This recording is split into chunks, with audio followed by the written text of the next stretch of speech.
I say this every week, too excited, but this week I am almost too excited to do the intro, so... Can't speak, I'm so excited. Ash, why don't you do the honours? Well, you might be able to tell from the t-shirt that I'm wearing, and this little prop that I once built over 2 or 3 days. Build? I built it from a flat pack kit. It is, of course, a flux capacitor. Would you like to reveal who we're chatting to today? Well, it must be someone involved with Back to the Future. Surely. It also happens to be the author of this new book that is out about the DeLorean Time Machine, Bob Gale. What a superstar. It's a real pleasure to chat to him. The book is fantastic. We're going to talk more about how you can win a copy after the interview, so stay, because if you are a Back to the Future fan, you're going to want to win a copy of this, because it is the business. Exactly. Bob Gale co-wrote Brainchild. Michael J. Fox has talked about him as being the gatekeeper of the franchise, co-produced Back to the Future series, and so much more. Have a look at his IMDb. Big thank you to Adam Gradwell and Scene Stealers for setting up this interview for us.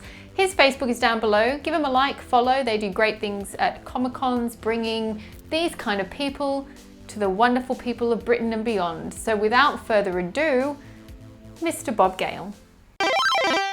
The fabulous Bob Gale, welcome to the web show. Welcome. How are you? Happy to be here. We're so happy you are here. First, let's take it back to the beginning. You grew up in Missouri. Did you always want to be a writer involved in film as a child? Well, sort of, yeah. When I know that when I was in like first and second grade, I used to tell people that when I grow up, I'm going to go to California and work for Walt Disney. I was a huge fan of Disney. So whether I was exactly what I was going to do, I mean, maybe I thought I was going to be a cartoonist. I can't quite remember my first and second grade years very vividly, but I do know that that was something that I did tell people a lot. And then, of course, when you grow up in Missouri, the idea that you're going to end up in California in the movie business, nobody does that. So I actually went to engineering school for one semester. My freshman year. I went to Tulane University and I took engineering because I was good at math and science, and I hated it. But filmmaking had been a hobby of mine in high school. And a guy in my dorm said, "Hey, Bob, if your hobby is your career, then it won't feel like you're working every day." I said, "Well, that's good advice." There were film schools in California, and I applied to USC and got in. My first day of film school, in the first class, I met Bob Zemeckis, and we just immediately became fast friends. That was going to be my next question, really, was obviously, that was a fated meeting. And was it an immediate meeting of minds? Did you just immediately come together and click as a creative force? Back then, and this was, when was this? This was fall of 1971. The USC cinema department was 80% graduate and 20% undergraduate. So we were both undergraduates, and the undergraduates kind of gravitated towards each other because we were not polluted with this veneer of pseudo-intellectualism that the graduate students all had. And we both wanted to make Hollywood movies. Bob was a big Disney fan. I was a big Disney fan. The Great Escape was a movie that we both saw when we were kids that made a huge impression. Bob was the first person I ever met who owned the soundtrack album to that movie, and vice versa. So we just had exact similar tastes in the movies we liked, and he wanted to be a director and I want to be a writer. It just seemed like it's hard enough to do this. If you can be doing it with somebody you like, so much the better. So we came up with this plan to get out of school and go off and make a low budget vampire movie, which eventually got made 17 years later. To get into Back to the Future, obviously it's not the only film you've done by any means, but it's the one that I'm the most excited about to talk to you about and salivating at the prospect of it. How did the idea first come about for that? What was the sort of the germ of the idea that got you thinking? Well, the germ of the idea, I was back in St. Louis. I was visiting my parents. I was actually doing some promotion for another movie we made called Used Cars. This was in August of 1980. And for whatever reason, I was digging around in the basement and I came across my father's high school yearbook. I'd never seen it before, and I'm thumbing through it. I went to the same high school that my dad did, so I said, "Oh, this is kind of cool. Let's see what my high school looked like back in 1940." And I discovered my dad had been the president of his graduating class. This was a big shock to me. Whoa, I had no idea. And I thought about the president of my graduating class was somebody who I would have nothing to do with. So I thought to myself, gee, was my dad one of those rah-rah school spirit kind of guys that I hated when I was in high school? And if I had been in high school with my dad, would I have even been friends with him? And boom, that was where the proverbial bolt of lightning hit me in the head. I was not falling off any toilets. Great Scott. And I thought to myself, hey, that's a great idea for a movie. And Bob and I had always been talking about trying to figure out an interesting hook for a time travel movie. I came back to California. I got together with Bob. I said, Bob, remember we were talking about trying to figure out a time travel movie? I got it. And so that's how it got started. So was that an idea that you started discussing while you were at film school together? No, I don't remember. Actually, the original germ of the idea came about when we were looking at pictures of the 1939 New York World's Fair, and they predicted all this great stuff that we still don't have. And it's always, over predicting the future, right? Why don't we have this sort of Norman Bell Jetty's design future that these were the images of the future that we thought about when we were kids? And wouldn't it be cool to put those images on the screen? How could we have somebody go to a future that was that? And so the working title of this project was called Professor Brown Visits the Future. And that's all we had. We were never able to make anything out of it. A slight digression, the guys that made Sky Captain and the World of Tomorrow, the image of their World of Tomorrow was exactly the type of thing that we were thinking about doing. So we had this character, this inventor who invented time travel named Professor Brown, and he was going to go to the future, and that was all we had. So what is your creative process when you approach a script idea that you have? Well, Bob and I kind of subscribe to the figure out your ending first. You can't take a trip unless you know where you're going. And so we kicked around this idea about this kid and his dad and where that was going to lead. We decided that the story had to be, instead of father knows best, father teaching his kid to be a man, wouldn't it be interesting if kid teaches father to be a man? So that kind of gave us a direction to say, okay, dad has to start off being a schlub, being a failure, and then at the end he's going to be a success. And that was going to be the main character arc. So once we had that, we used index cards to kind of map out the structure of our story. And the nice thing about using index cards, which we would pin up on a bulletin board in our office, is that you don't have to think about the story in a linear fashion. You say, okay, we need these scenes. If Marty goes back to the 1950s, he's going to have to come back to the 1980s. So there's two cards right there. Marty travels back in time. Marty comes back to the present. We had this idea that he would invent rock and roll. So we didn't know how originally we were going to do that, but we said, okay, if he's going to invent rock and roll in the 50s, we have to establish that he can play rock and roll in the 80s. So two more cards. Same thing with the skateboard. Invent skateboard, set up that he can use a skateboard. He's going to meet his parents in the 50s, establish his parents in the 80s. So all this stuff, suddenly we start getting a checkerboard of things. And once we felt like we had enough of a structure where we could start taking each card and fleshing it out into a scene, then we would start doing that. And by the time we had a whole wall full of index cards and some rough scenes, then we started detailing the scenes. And then what would happen, I typed, Bob did not. So we talked through the scene. I'd write stuff out in longhand. I'd go home and type up everything that we talked about in script form. This is back when I had a manual typewriter. We were using carbon paper. So I gave Bob the carbon copy.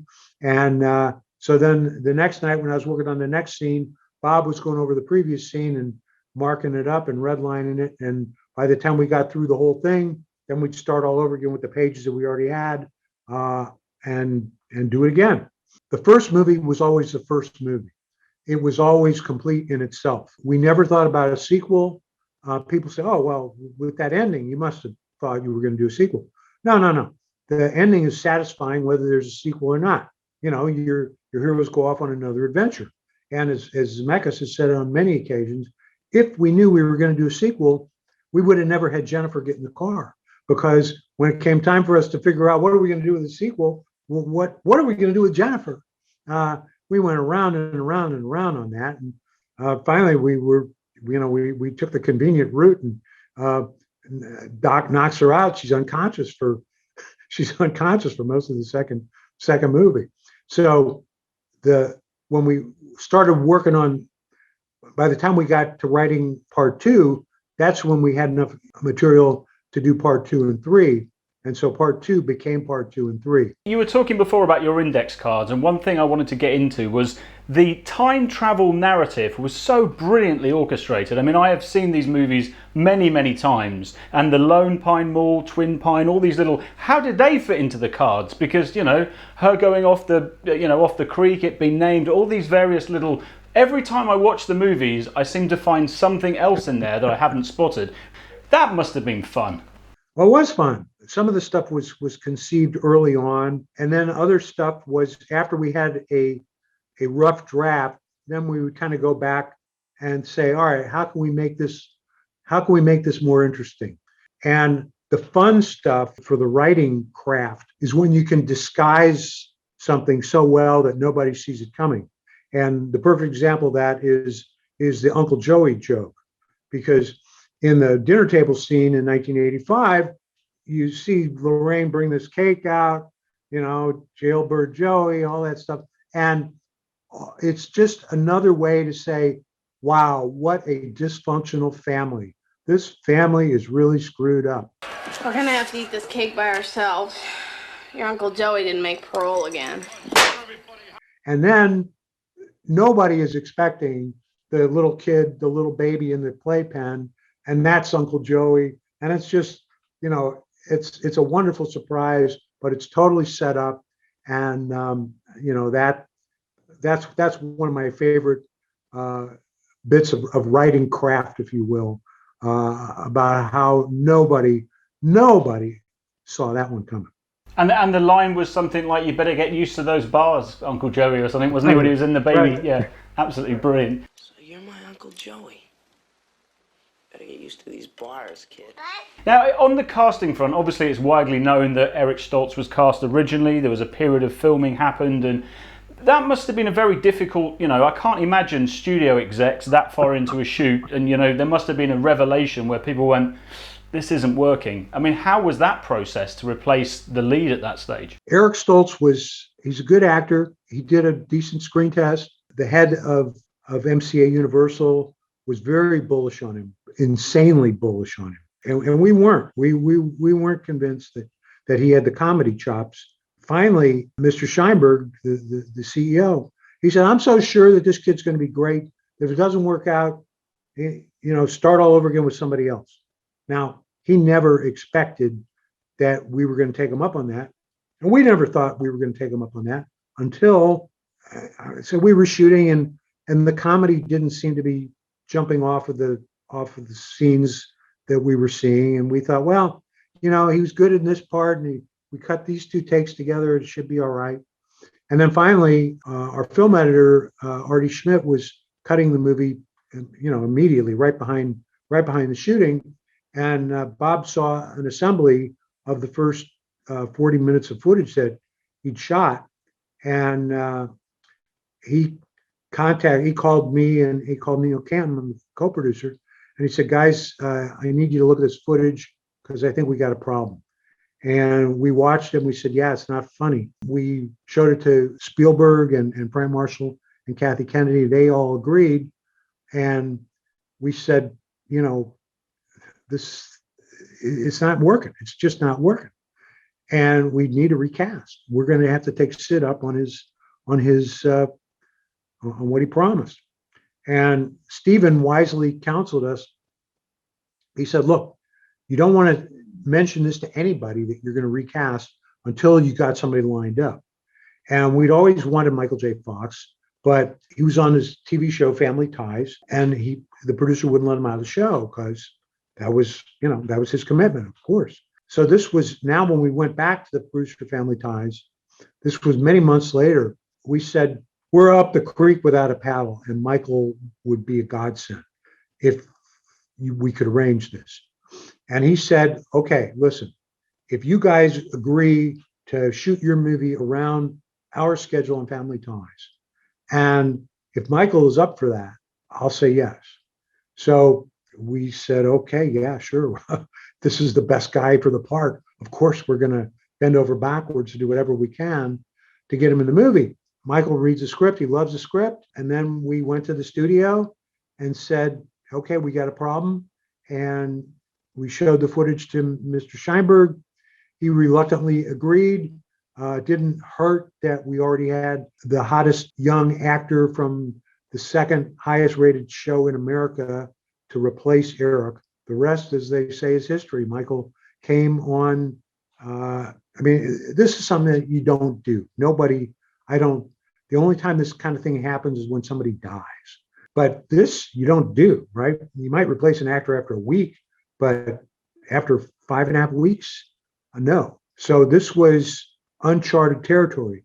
But the first night that Michael came to work, and the crew wasn't sure, do these guys know what they're doing? First night he came to work, and everybody saw him do with his Twin Pines Mall stuff, which we'd shot with Eric the week before.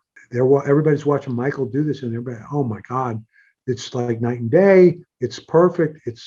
People often ask me, what's your favorite memory of Back to the Future? That's it. The first night, the first take that Michael did in that scene, it's just goosebumps. I'm getting goosebumps now thinking about it because it was like, oh my God, it's going to work. He is Marty McFly.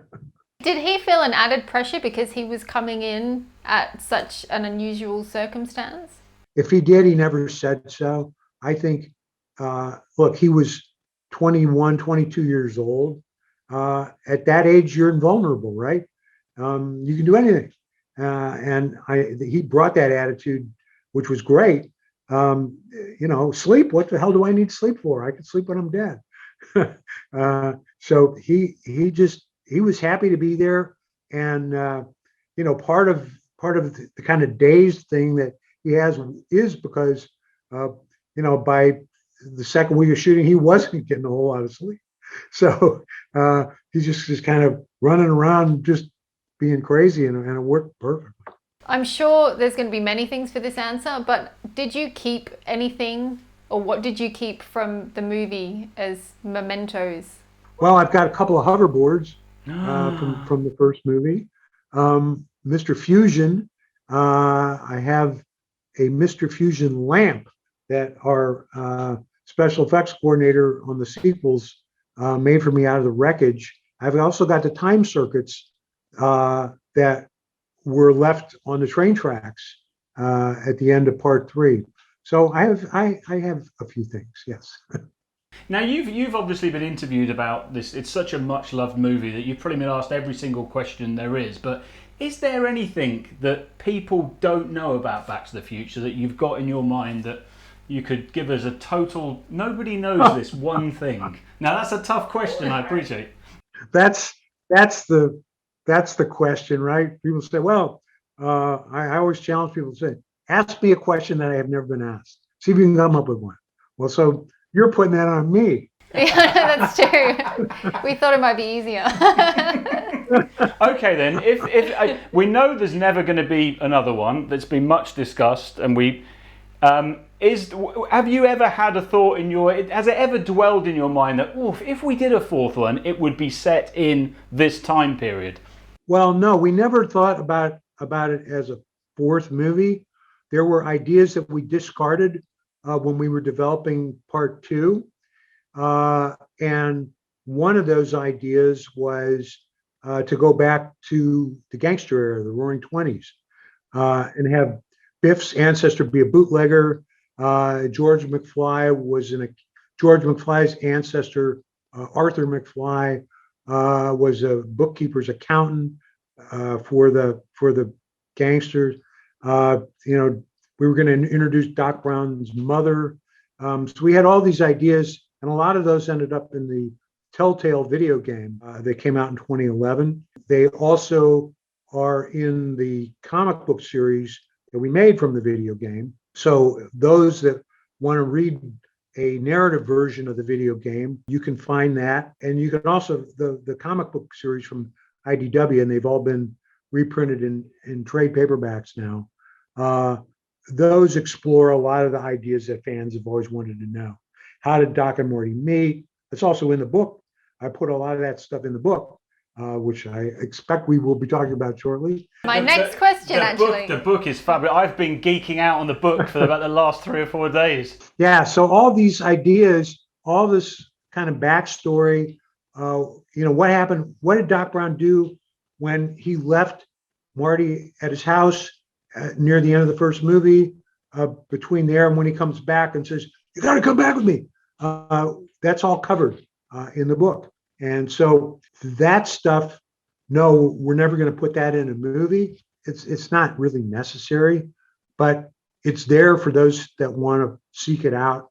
And again, you'll read this book. If you're a Back to the Future fan, there's a book that belongs in your library, because it's not just about the DeLorean. We're inside Doc's head. We have excerpts from his journals, and we learn all this great backstory stuff and what happened between all the 3 movies. Yeah, what I love about it is, like you say, it's a true film lover's book of it. I mean, we collect film books. We're lucky enough to get access to a lot of them. And I held this with reverence as I flicked through it, just going, oh, look at this. It is so fantastic. The detail is just incredible. And we are running a competition at the end of this episode, so someone can win one. Win one? Win one. You lucky people. What prompted you to create this book now? The impetus for the book actually came from Chris Prince, the editor at Insight Editions.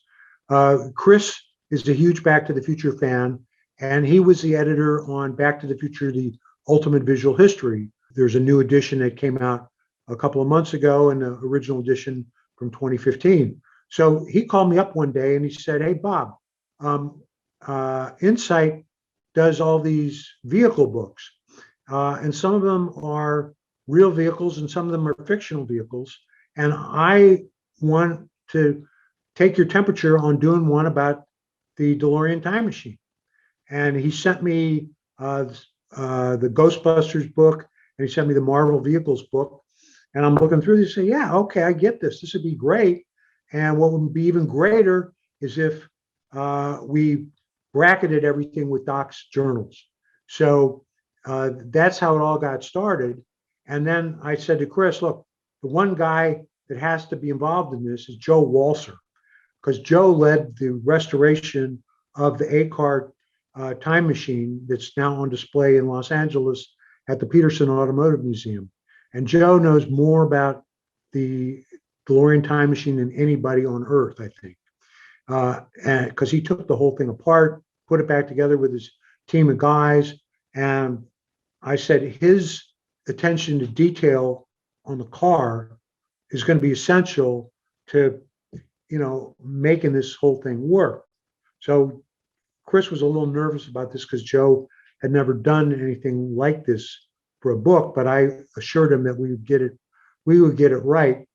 And so once he pulled the trigger, Joe and I spent an afternoon or two together looking at all the parts of the car, coming up with names for everything, right? So now nobody has to talk about those green football things. football-shaped elements. Those are the coolant tubes, and those hockey puck-shaped things. Those are the what are those things called? People can find out if they read the book. Exactly. I mean, the DeLorean, obviously, incredible asset to the movie. We watched the documentary last night, Framing John DeLorean, which obviously you featured in. Fabulous documentary. Did you ever get to meet him? No, did not. We got a fan letter from him. I think it's in that book. It's in the first book. I know his daughter. I met Christina, his ex-wife, widow, I should say. But no, I never had the honor to meet John himself. The DeLorean came into, originally it was a refrigerator, right? In the original thoughts. And then what made you think DeLorean? Bob Zemeckis gets all the credit for that. We were in pre-production, and the time machine was this refrigerator that Doc had to carry around on the back of a pickup truck. And Bob is thinking about the logistics of shooting this. And he came in the office one morning. He says, Bob, I'm thinking about this. It's a lot of loading the time chamber on the back of the truck, taking it off. Wouldn't Doc have been smart enough to have thought about this and made it mobile? And he could have built it into a car. And that would save a lot of production energy if it was in a car already. I said, yeah, that makes a lot of sense. And then he says, and what if it was a DeLorean? Why did he come up with that? This was in August of 1984, at the height of the John DeLorean trial. We're seeing John DeLorean on TV, on the news every night. And so the fact that there's this extra notoriety associated with the car, it just kind of made it cool and dangerous. Plus the fact that, it's a DeLorean, right? It's the coolest looking car you can imagine. So it was Bob got hit by his bolt of lightning just like I got hit by mine. So, and there we are.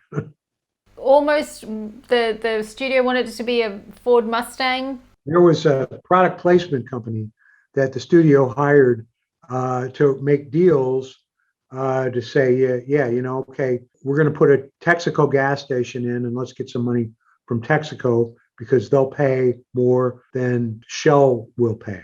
So stuff like that. So the guy from the product placement company comes to my office one day, and he says, "Hey Bob, I got a deal that you won't be able to turn down because it's going to be worth $75,000 to your company," which was a day and a half worth of shooting back in 1984. And he said, all you got to do is change the DeLorean to a Ford Mustang, and Ford will pay us all that money. And I looked right at him. I said, Richard, Doc Brown doesn't drive a fucking Mustang. Get out of here. So that's the story behind that story. And did we ever seriously consider it? No, it was not. It was the studio would have maybe liked to get a little extra money. The product placement company really would have, but that was a creative violation, and that was never going to happen. A lot less dramatic when the doors open too, with all the smoke behind. It wouldn't have been the same. Oh, it's just fantastic. Here's a conundrum for you. This is a question, actually, here's a question that rarely gets asked, which is, okay, we see the car come out of the back of that truck. Do you see how much clearance there is between the car and the truck? How did Doc get in there? And if he drove the car into the back, who drove the truck to Twin Pines Mall? Think about that. That's a great conundrum. That's a brain teaser. Keep him occupied. Yeah, that will keep me occupied. And nobody ever thinks about that. Aside from Back to the Future, which is enough by any means for me, but what else are you most proud of anything you've kind of worked on or been part of in your illustrious career? Well, look, Back to the Future is way at the top of the list. I mean, anybody who's in a creative field dreams of coming up with something that, everybody in the world sees, knows about. And here we are, over 35 years later, and we got a new book coming out. We got Back to the Future, the musical. We've just announced that's going to open in August at the Adelphi Theatre in London, backtothefuturemusical.com. We've got the Netflix show, The Movies That Made Us, Back to the Future episode. If you can subscribe to Discovery Plus, Expedition Back to the Future, starring Christopher Lloyd with Josh Gates. It's all about the DeLorean. So, you know, who would have imagined that this many years later, it's more popular probably than it ever was in the day. And it was really popular in the day. And all of those links to where people can get tickets for the Back to the Future musical and obviously to buy the book, all information I'll put in the links in the notes below. If you could go back to being a teenager, knowing what you know now, would you do anything different? Well, no. I mean, everything turned out pretty well for me. So no, I wouldn't. I wouldn't change anything. I'm a happy guy. It all worked out. And so you should be, and so you should be. Last question, because I know we've kept you for quite a while, but what's the one piece of advice you'd give to any new filmmakers or writers out there that are sort of looking to hone their craft and get into the game? Not so much about honing your craft. I mean, you want to learn more about the craft of filmmaking and writing. Watch, get the list of the 100 greatest movies ever made. I don't agree with all 100 of them, but they're all worth seeing, and you'll learn something from watching every single one of them. But as an aspiring writer or artist or anything in a creative field, what you need to do is develop a cast iron constitution to deal with rejection, because you're going to get rejected a whole lot. The second draft of Back to the Future that was finished in the spring 40 years ago, actually, just about 40 years ago. It was rejected 42, 44 times. I don't remember the exact number. It was over 40. People kept saying, no, it's too nice. It's too sweet. It's not going to make any money. It's a time travel movie. It's not going to make any money. Sorry, get out of here. Get out of here, kids. You got no future. They were wrong. They were wrong, and I'm glad they were wrong. I've got to shoehorn a last question in before we let you go. But the different time periods. If you jumped into the DeLorean and you had to stay in one, Wild West 80s or 50s, where would you get stuck? Where would I get stuck? Yeah. One of the conceits of Back to the Future is that the kid from the 80s goes back to the 50s, and he doesn't really like it. So I think it would be really hard. We have this romanticized vision of the past, but I think it'd be really hard to go back from where we are now. I mean, the whole gag in Back to the Future 3, where Doc has this huge contraption just to make a single ice cube. You think about that and you say, God, we take cold drinks for granted. There's a great podcast called American Innovations, and they have an episode about air conditioning. And it's really fascinating to listen to this history of air conditioning and to remember that people used to go to a concert or a theater and they were dressed in wool suits, and it was the summertime and people were passing out. So I don't really fancy spending my life in a time period where we don't have refrigerators and we don't have air conditioning. I'm spoiled by the creature comforts.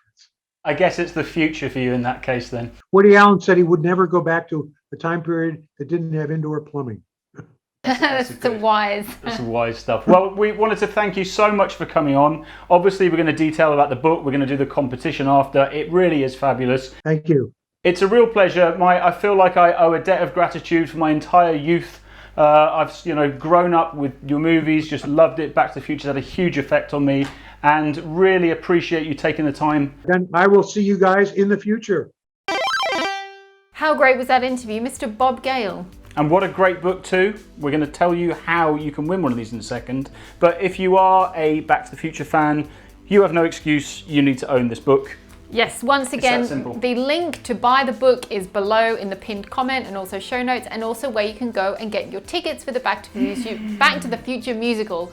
But the competition, How can you win this book? Well, I'm glad you asked, because I'm going to tell you. Down below in the comments, after you've liked, subscribed, and told everybody you've ever met, their friends, their parents' friends about this fantastic channel, you can comment down below, if you could go back in time, where would you go? But more importantly, why? One of you lucky people is going to be winning this absolute gem. So down below, spread the love. Let's get this fantastic interview out so all the fans can see it.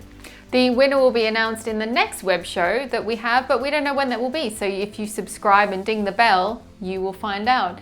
In the meantime, get that cup of tea, get that bottle of wine, and go and watch all 3 Back to the Futures to celebrate this week's web show. Enjoy.